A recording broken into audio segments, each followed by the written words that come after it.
history of the Philippines.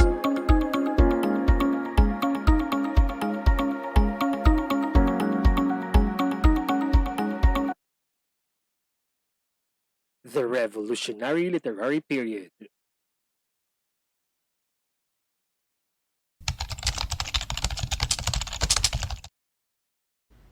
Aling pag-ibig ba ang hihigit kaya sa pagkadalisay at pagkadakila? Gaya ng pag-ibig sa tinubuang lupa. Aling pag-ibig ba? Wala na nga, wala. Ulit-ulitin mang basahin ng isip at isa-isahing talastasing pilit ang salita't buhay na limbag at titik ng isang katauhan, ito'y namamasid. Banal na pag-ibig, pag ikaw ang nukal, sa tapat na puso ng sino't alinman. Imbit taong gubat, maralit at mangmang, nagiging dakila at iginagalang. Papuring lubos ang nagiging hangad, sa bayan ng taong may dangal at ingat. Umawit, tumula, kumathat, sumulat, kalakhan din nila'y isisiwalat. Walang mahalagang hindi inihandog, ng pusong mahal sa bayang nagkupkop. Dugo, yaman, dunong, tiis at pagod, buhay may abuting magkalagot-lagot. Mangyari kayang ito'y masulyap ng mga Tagalog at hindi lumingap sa naghihingalong inang nasa yapak ng kasuklam-suklam na Kastilang hamak. Nasa ng dangal ng mga Tagalog, nasa ng dugong dapat na ibuhos. Bayan ay inaapi, bakit di kumikilos at natitilihang ito'y mapanood. Kayong mga pusong kusang pugal, ng dagat at bagsik ng ganid na asal. Ngayon magbangon at bayay itanghal, agawin sa kuko ng mga sukaban. Kayong mga dukhang walang tanging lasap, kundi ang mabuhay sa dalit at hirap. Ampunin ng bayan kung nasa ay lunas, sapagkat ang ginhawa niya ay sa lahat. Ipaghandog-handog ang buong pag-ibig, hanggang sa mga dugo'y ubusang itigis. Kung sa pagtatanggol, buhay ay maliit, ito'y kapalaran at tunay na langit.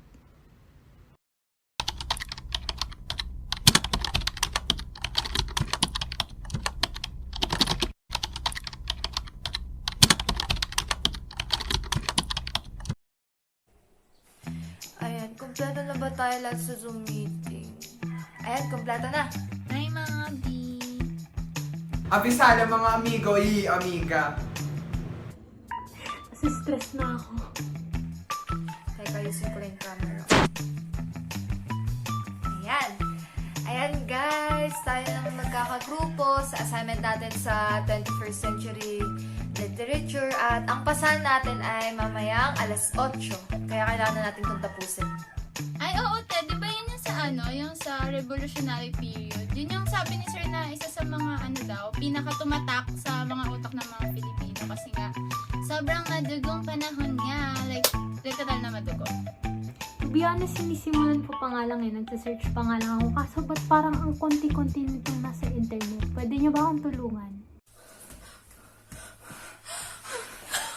Oh, sino yan? Bakit may nakapasok na iba? Parang kamukha mo, Sai. Lo, wala akong kakambal. Where am I? What is this? Where am I? Where are my two children? Hindi ko namin nakita yung anak niyo. Crispin! Crispin! Basilio! Where are my two children? Where are they? 2021 na. Wala nang pinapangalan ng Crispin at Basilio. Are you from the future generation? Oh, it's so nice to meet you all. I don't know why I am here, but I think you need my help. Am I right? Okay. Let me introduce myself first. I am Sisa, a character from No Limitangere, a book written by Dr. Jose Rizal to open the eyes of the Filipino people and to start revolution and overthrow the Spanish colonizers. I represent the motherland, the inang bayan, the inang bayan who became an outcast because of the ill treatment of the Spaniards. The Spaniards! The Spaniards! It's been 300 years of endless suffering. They keep on abusing Filipinos and calling us injo in our own land. They even neglect our own cultures and tradition. They took our freedom. They are controlling us, especially the friars. Among their abuses are simony, excessive church fees, and retrogressive educational method. Because of that, Diaryong Tagalog, a patriotic periodical, was founded by, sino nga ulit yun? By Marcelo H. Del Pilar and Francisco Calvo. It was established to be a voice in calling for reform and to inform the Filipino people of what is happening in our country. But unfortunately, the Diaryong Tagalog did not last long because the supporters and readers were immediately suspected of being against the Spanish government.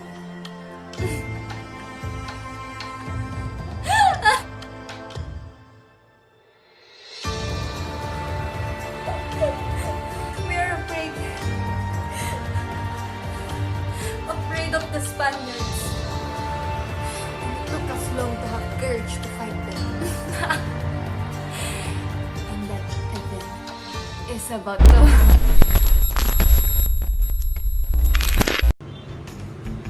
Ay, na-disconnect! Sandali nga.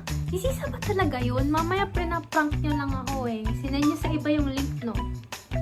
Pero kung iisipin mo talaga, 300 years ng pang-aalipin, 300 years ng pang-aabuso. Malamang sa malamang yun yung dahilan kung bakit nagkaroon ng revolutionary period. Silently take note mo yun ah. Siguro kailangan natin manood ng iba pang mga palabas. Ano ba yung meron? Luna, Goyo. Parang maganda panoorin yung Goyo. Ang ganda talaga. What is this? What happened? And where am I? Hello? Excuse me? Who are you? Who are you? Huh? Psst. The Spaniards ought not to know my identity. But instead, call me Rizal. I am a Filipino writer, a journalist, a lawyer, a Freemason, and also one of the contributors of La Solidaridad. But are you even familiar what La Solidaridad is? La Solidaridad, or the Solidarity, was an organization created in Spain on December 13, 1888. The organization aimed to increase Spanish awareness of the needs of its colony, the Philippines, and to propagate a closer relationship between Philippines and Spain. The president of La Solidaridad was Rizal's cousin, Gallicano Apacible. Other contributors were Graciano Lopez Haina, the vice president, and the treasurer is Mariana Ponce. Rizal, in the London at that time, was named honorary president. Unfortunately, Apacible cannot hold the wrangling reformists together. It took the prestige of Rizal and my political wisdom to unite the Filipino in Spain and to coordinate their efforts.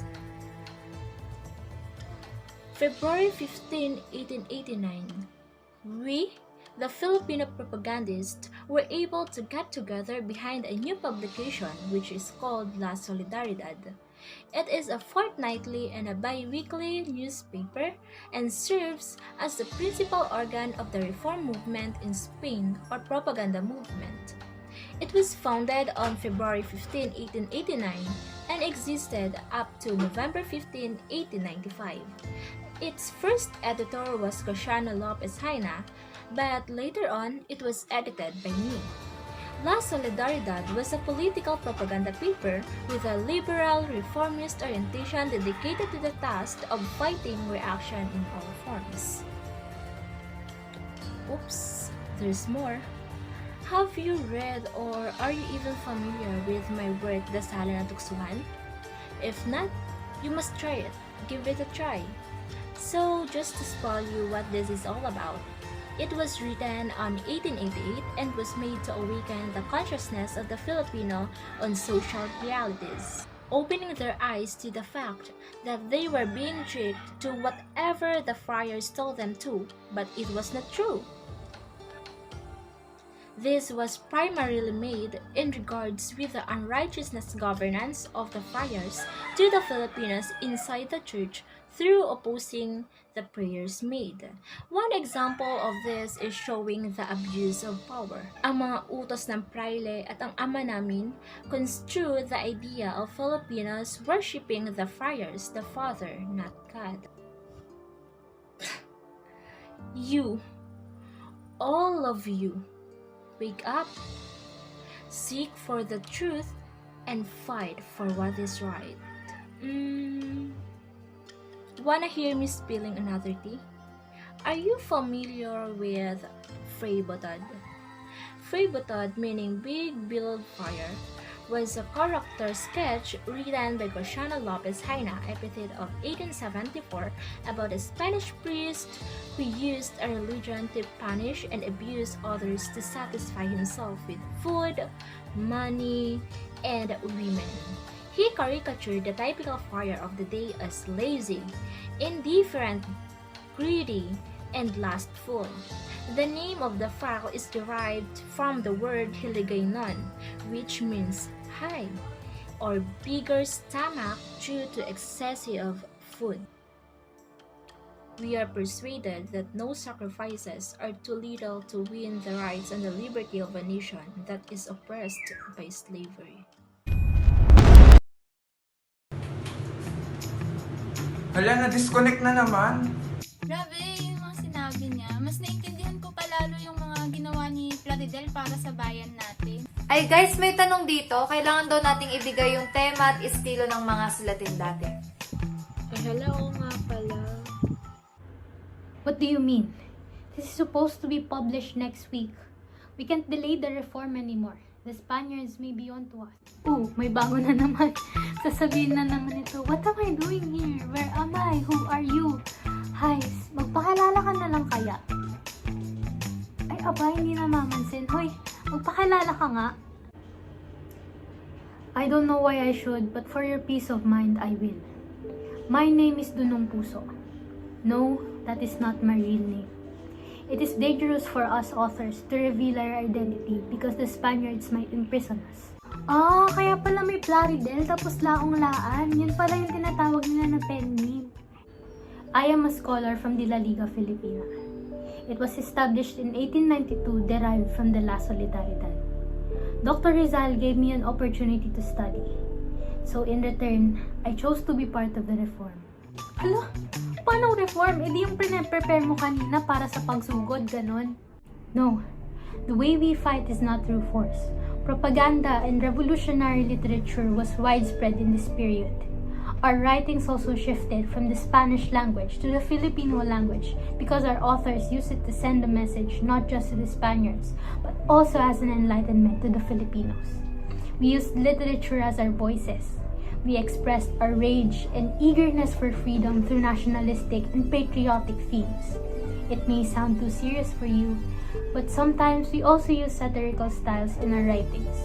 Symbolism also became prevalent to make it less obvious to the Spaniards but more entertaining to the Filipinos. And soon, my work shall be also published in the paper as part of the propaganda. But now I've got to go. We have to plan for our next move and... Ganoon pala ang ginawa ng mga scholar ng La Liga Filipina. Sandali, sorry, hindi ko pa rin napaprocess kasi. Pero, meron na tayong maisasagot dun sa themes and styles. Tulad nung sinabi nung kanina, yung mga nationalistic themes and etc. Tapos, kulang pa tayo nung dalawang important events. Di ba meron pang kwento yung teacher natin dati? Yung about kay Pepe ba yun? Yung sa El Filibusterismo tsaka No Limitang Here? Yun, ano nga ulit yun? Consumatum est! Ano raw?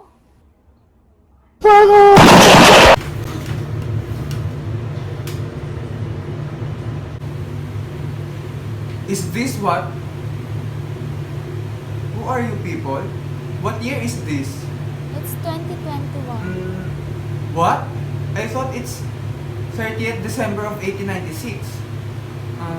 So this is the future? I guess. Well, I don't know who you are and why I'm here, but let me just tell you my story. I am Dr. Jose Rizal, or Laong Daan. Two of my valuable works are No Limitangere and El Filibusterismo.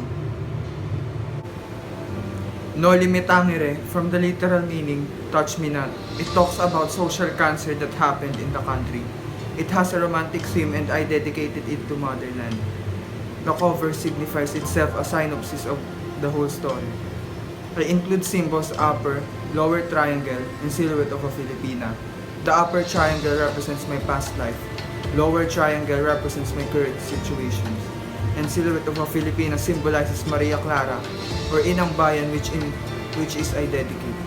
My signature represents the ills and abuses that I encountered during the revolutionary period. I created 64 chapters for No Limitangere. Mr. Maximo Viola is the savior of this masterpiece, and it was published on March 21, 1887 at Berlin, Germany. El Filibusterismo, which stated as Reign of the Greed, which means filibuster. It has a political theme and I dedicate it to 3 martyred priests, Gomburza, who were executed in their campaign for secularization of the parishes and were implicated in the Cavite Mutiny. They were garroted at Bagong Bayan on February 17, 1872. In terms of the cover of the novel, the plain cover conveys a fresh start of the Philippines and Filipinos, without the trace of symbols from the events and situations. Mr. Valentin is the savior of this masterpiece, and it was published on September 18, 1891 at Ghent, Belgium. The main goal of these masterpieces is to let the Spaniards treat the Filipinos equally by giving them right to express their own nation and their own country. I was executed by the Spanish colonial government for the crime of rebellion after the Philippine Revolution. Inspired in my part of writing spoke out. I'm not actively involved in its preparation or control. I approved of its goals which eventually led to Philippine independence. I remember so much memories. We arrived at the place of execution, the shooting soldiers' marches. To humiliate me, a firing squad composed of our Filipino soldiers had been ordered to do the shooting. Behind the Indios stood a line of Spanish soldiers, ready to ensure with their rifles that the Filipino soldiers do their job. A few seconds before the order to shoot was given, the military surgeon felt my pulse. There will be no enslaver if no one allows themselves to be enslaved. I gotta go. The Filipino citizens awaits me. I must not run away from my destiny. Seeing that you are now free, I know that my life will spark revolution. Where am I? And what is this? Who are you? I'm sorry? Are you asking me my name? What? I can't just tell you that. I don't trust you. And I don't even know you. What if you're a spy sent by the Spaniards? I don't want to expose my identity and our organization. But if you're that curious, just call me Waya-Waya. And I am a member of Kataas-Taasang Kagalang-Galangang Katipunan ng mga Anak ng Bayan, or KKK. Our founder, Gat Andres Bonifacio, along with Emilio Jacinto and Apolinario Mabini, spearheaded the revolutionary movement. And it started after the 3 friars, Gomez, Burgos, and Zamora, or the Gumburza, were executed. While the propagandists were asking for reforms and changes through their writings and literature, we were secretly gathering more Filipinos to join us, to join our secret society and increase our power and our coverage in order to fight for our independence. But the Spaniards failed to listen. Instead, they became more harsh and more oppressive towards the Filipinos. Even after Dr. Jose Rizal wrote his 2 books asking for reforms peacefully, they did not listen. Instead, they called him a rebel and executed him. And that's when we realized that asking for reforms peacefully is not enough. It is time to revolt. our revolutionary movement became more active. We outright accused the Spanish rule about their wrongdoings in our literary works. We attacked and exposed them while urging our fellow Filipinos to join us in our revolution and seek for independence. Andres Bonifacio, also known as the father of the Filipino democracy and as the father of the Katipunan, was already a part of La Liga Filipina even before establishing KKK. And although he was known as the great revolutionary leader, he also had contribution to literature and wrote some works that paved the way for the revolution. And he wrote it under his pen name AIP or Agapitong Bagong Bayan. His work, Ang Mabatid ng Mga Tagalog, exposed the injustices that the Filipinos faced during the Spanish rule. And in this work, he referred the Filipinos as the Tagalogs. And it is aimed to open the eyes of these Filipinos who supported and enabled the Spaniards. Another work of his is the Katapusang Hibik ng Pilipinas, which shows the anger of the Filipinos in their cry for independence. And lastly, his poem Pag-ibig sa Tinubuang Lupa shows his love for the Philippines, and it also calls the Filipinos to rise up and join the fight for independence. Emilio Jacinto is Andres Bonifacio's assistant in establishing the KKK, and he is also known as the brain of the Katipunan and Dimasilaw, which is his pen name. And through his pen name, he edited Kalayaan, which is the official newspaper of the Katipunan. And Kalayaan was distributed to the provinces to inform the masses of our cause and to urge them to join us and yearn for our freedom. Well, stranger, I think it's time for me to go. I still have a lot of duties as a Katipunera that I have to perform. Wow! Grabe! Grabe! Ang galing nun! Ang galing! Tsaka nakaka-amaze yung mga nagtatag ng KKK. Isa yun, galing nila. Totoo, isa itong kamalian sa ating lahat na maaari nating ipasa sa susunod na henerasyon kahit na mag-aaral pa lamang tayo. Tama! Tama! Nagpapalakas sila sa pamamagitan ng pag-imprenta sa mga dyaryo upang malaman ng mga kababayan natin yung tama upang maghasik sila ng revolusyon. Pero ang weird no, yung mga writer, pati yung scholar na rin, tapos yung Katipunero, puro lalaki sila lahat. Bakit kaya walang babae? Malaki factor din kasi yung education ng kanyang Spaniards. Bali, hiwalay yung school ng babae tsaka ng lalaki. Tapos, kadalasan pang tinuturo sa paaralan pang kababaihan yung paano maging mabuting asawa tsaka ina.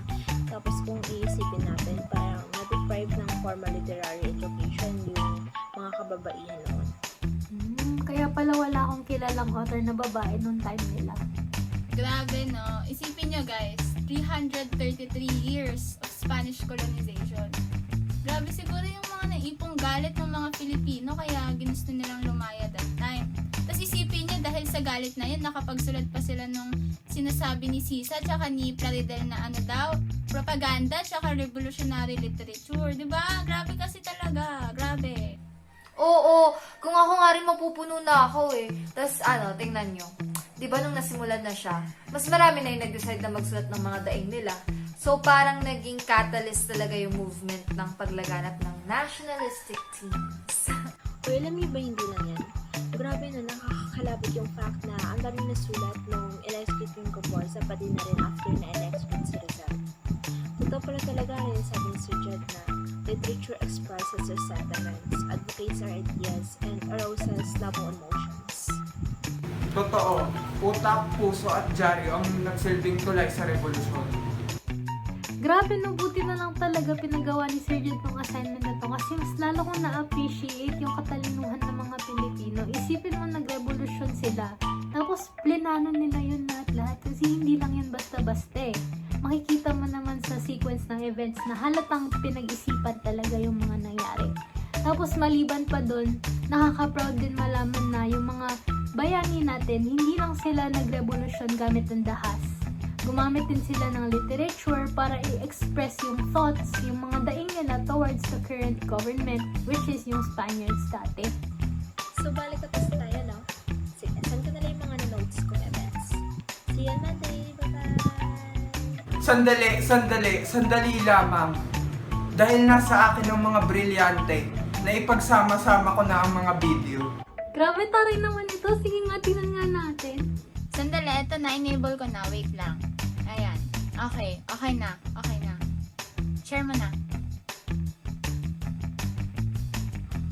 Wow, Nax naman. Ibang level yung ganda oh. Pinag-effortan talaga. Ang effort naman nung gumawa ng PPT. So this is the summary pala. So starting with the 5 important events. Una, more than 300 years of colonization. This was seen earlier dun sa part ni Sisa and ito yung dahilan kung bakit nagka-literary revolt in the first place. Pangalawa naman is yung establishment ng organizations. Grabe, ang dami pala nung kanina, no? Merong La Solidaridad, La Liga Filipina, tapos maski yung mga newspapers na Diaryong Tagalog at Kalayaan.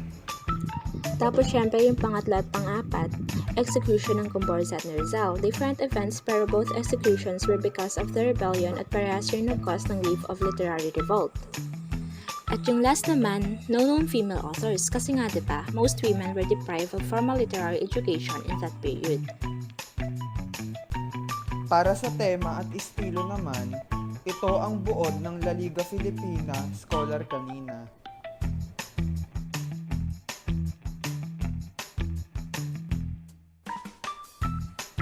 Para naman sa mga notable works and authors, first we have No Limitangere and El Filibusterismo by Dr. Jose Rizal. Second is the Dasalan and Toksohan by Gregorio del Pilar.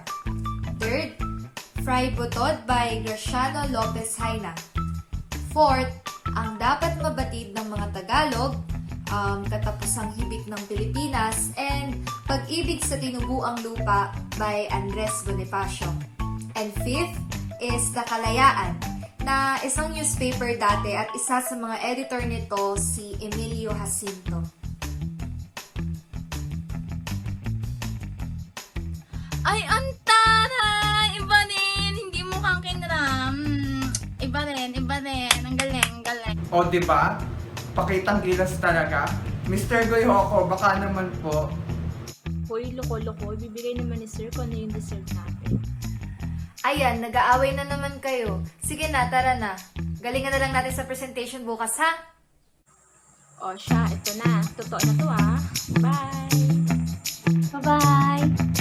Abisana Maeste.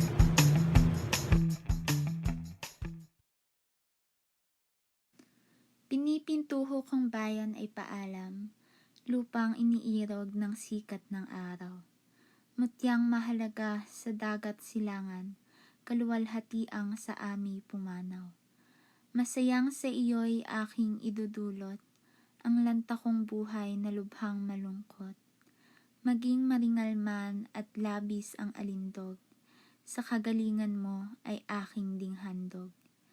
Sa pakikidigma at pamimiyapis, ang alay ng iba'y ang buhay na kipkip.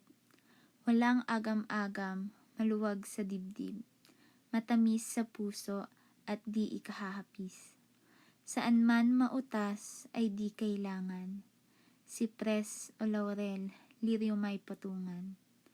Pakikipaghamok at ang bibitayan, yaon ay gayon din kung hiling ng bayan. Ako'y mamamatay ngayong namamalas, na sa silanganan ay namamanaag, yaong maligayang araw na sisikat sa likod ng luksang nagtabing na ulap. Ang kulay na pula kung kinakailangan, na maitina sa iyong liwayway, dugo ko'y isaboy at siyang ikikinang, ng kislap ng iyong maningning na ilaw. Ang aking adhika sa pool magkaisip, noong kasalukuyang bata pang maliit, ay ang tanghaling ka at minsang masilip, sa dagat silangan hiyas na marikit. Natuyo ang luhang sa matay nunukal, taas na ang noot walang kapuutan. Walang bakas kunot kapighatian, gabahid mandungis niyong kahihiyan. Sa kabuhayan ko ang laging gunita, maningas na aking ninanasa-nasa, ay guminhawa ka ang hiyas na diwa, paghingang papanaw ngayong bigla-bigla. Ikaw ay guminhawa, laking kagandahang. Ako'y malugmok at ikaw ay matanghal. Hiningay malagot, mabuhay ka lamang. Bangkay ko'y maisilong sa iyong kalangitan. Kung sa libingan ko'y tumubong mamalas, sa malagong damo mahinhing bulaklak, sa mga labi mo'y mangyayaring ilapat, sa kaluluwa ko halik ay igawad. At sa aking noo naway iparamdam, sa lamig ng lupa ng aking libingan, ang init ng iyong paghingang dalisay, at simoy ng iyong paggiliw na tunay.